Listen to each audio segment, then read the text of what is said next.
Dalam nama Bapa dan Putra dan Roh Kudus. Amin.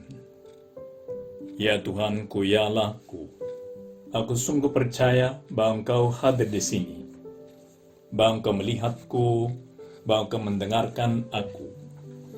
Aku menyembah Dikau dengan hormat. Aku mohon ampun atas dosa-dosaku dan rahmat untuk menggunakan waktu berdoa ini dengan penuh hasil. Bunda Kelintak bernoda, Santo Yusuf, Bapa dan Tuanku, malaikat pelindungku, doakanlah aku. Dulu, Tuhan Yesus Kristus selalu pergi kepada desa-desa dan kota-kota itu sendiri. Maksudnya, dialah yang mewartakan Injil kepada mereka. Tapi suatu hari, dia menyuruh murid-muridnya untuk mewartakan Injil itu sendiri. Maka merekalah yang mewakili dia pada kesempatan ini, supaya mereka terlatih melaksanakannya, kan? Karena setelah kita tahu sekarang, setelah Tuhan Yesus Kristus sudah naik ke surga, yang akan melanjutkan karya ini adalah rasul-rasulnya. Sudah bukan dia langsung, walaupun Tuhan Yesus Kristus itu selalu ada. Karena dia adalah Tuhan, maka dia selalu ada. Tapi sekarang di dalam badannya dan jiwanya itu, badan dan jiwanya itu sudah ada di surga. Dan tidak bisa disebut hadir secara fisikal di kota-kota dan desa-desa itu. Oleh karena itu, supaya mereka terlatih untuk mewartakan Injil dan melaksanakan apa yang dilaksanakan oleh Tuhan Yesus Kristus di dalam desa-desa itu, dia menyuruh mereka 2 orang untuk tiap desa ini. Katanya Santo Markus di dalam Injilnya, setelah mereka selesai mewartakan Injil kepada tempat-tempat itu, kemudian rasul-rasul itu kembali berkumpul dengan Yesus dan memberitahukan kepadanya semua yang mereka kerjakan dan ajarkan. Mereka bergembira, sangat senang dengan apa yang mereka melaksanakan. Karena memang mereka merasa sudah terlibat di dalam karya keselamatan yang dilaksanakan oleh Tuhan Yesus Kristus. Dan justru inilah yang menjadi cita-citanya jemaat Israel, supaya agama mereka sendiri ini dikenali oleh banyak orang. Dan juga untuk menghidupkan kembali harapannya orang-orang Yahudi yang selama bertahun-tahun ini sudah mendingin, jadi sangat dingin karena mereka berpikir bahwa yang berkuasa itu adalah orang Romawi ini. Kita sudah tidak berkuasa lagi.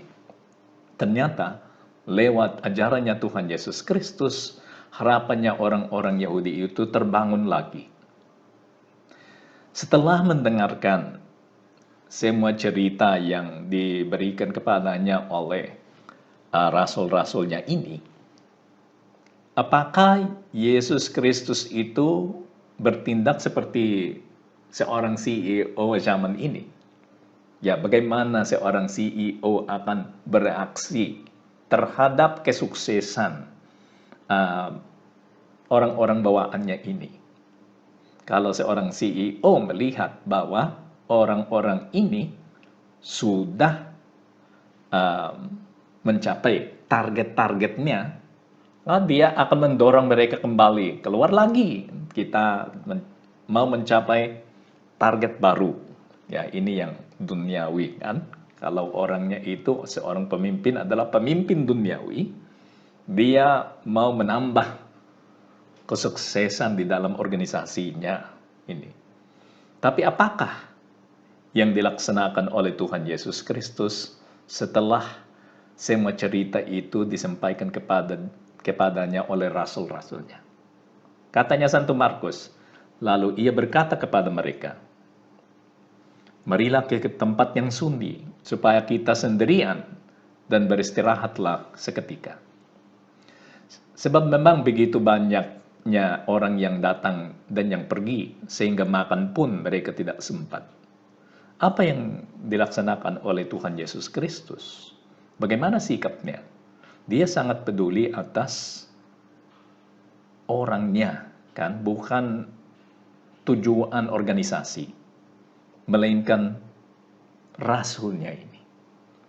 Ya kan memang itu adalah cinta akan orang-orang yang melaksanakan karya ini bersama dengan dia, kan. Dan begitulah kita bisa melihat bagaimana seharusnya seorang gembala. Karena Tuhan Yesus Kristus itu sungguh orang gembala, seorang gembala. Gembala yang peduli atas dombanya. Gembala yang peduli atas nasib atau apa yang terjadi kepada domba-dombanya. Dan dia menyuruh mereka, kasih tugas kepada mereka, justru karena kita harus menjadi sukses bersama. Kita harus bersama bahagia dalam apa yang kita melaksanakan. Oleh karena itu, memiliki gembala, ya di dalam istilah religius ini, di dalam istilah kehidupan rohani, namanya itu pembimbing rohani, kan? Tadi di dalam gereja memang ada Bapak Paus, Uskup, dan Romo, oke? Dan selain yang pembimbingan rohani, mereka harus mengurus sakramen dan yang lain-lain yang termasuk tugasnya seorang pastor paroki atau uskup, kan? Atau Bapak Paus, kan?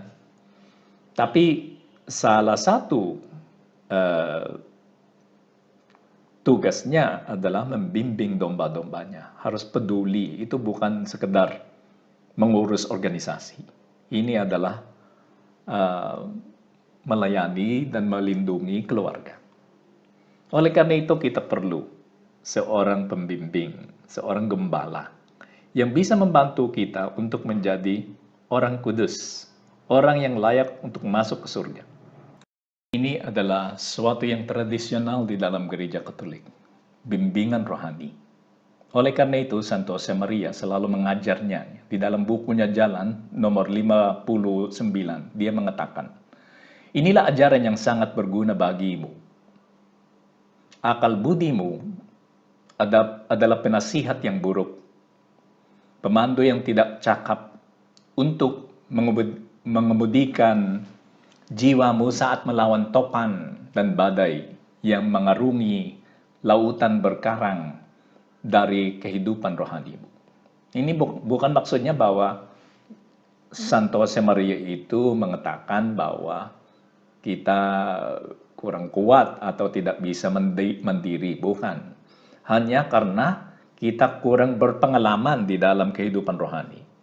Sehingga kita perlu bantuan. Ini bantuan, bukan menguasai seorang.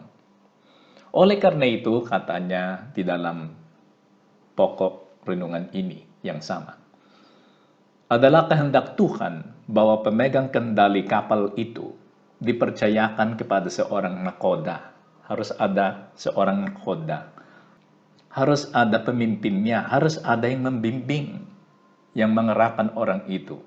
Seorang nakoda yang dengan terang dan pengetahuannya dapat membawa kita ke pelabuhan yang aman. Maka kita sampai bisa membawa kita ke tempat yang aman ini, yaitu surga, kan? Sehingga kehidupan rohani kita itu berjalan dengan baik. Lagi di nomor 56 di dalam bukunya Jalan, Santo Josemaria mengatakan, bakat untuk menjadi santo. Demikianlah dikatakan tentang beberapa orang bahwa mereka memiliki bakat untuk menjadi orang kudus, yang Inggrisnya itu staff. Ada bahan sesuatu di dalam dirinya yang mengerahkan dia kepada kesucian. Tapi katanya Santo Josemaria, namun di samping kenyataan bahwa para santo itu tidaklah dihasilkan dari bakat semata, memiliki bakat saja tidaklah cukup. Semangat ketaatan yang besar kepada seorang pembimbing dan kesiagaan yang tinggi untuk menanggapi rahmat sangat diperlukan. Apalagi yang kita perlu? Nah, sebetulnya bakat itu, kalau kita mengakui bahwa ada bakat tertentu untuk menjadi orang kudus, kesimpulannya adalah ada beberapa orang yang akan menjadi orang kudus dan ada lagi yang tidak akan menjadi orang kudus. Tapi itu tidak bisa benar, kan? Oleh karena itu dijelaskan oleh Santo Josemaria, itu bukan soal bakat. Nah, itu usaha. Dan di dalam usaha itu kita perlu pembimbing rohani dan juga rahmat. Dan rahmat yang dipakai oleh orangnya supaya dia bisa menjadi orang kudus. Begitulah kita melihat bahwa perlu ada pembimbing spiritual. Kita perlu gembala yang memang disebut di dalam bacaan di dalam minggu ke-16 ini, di dalam masa biasa.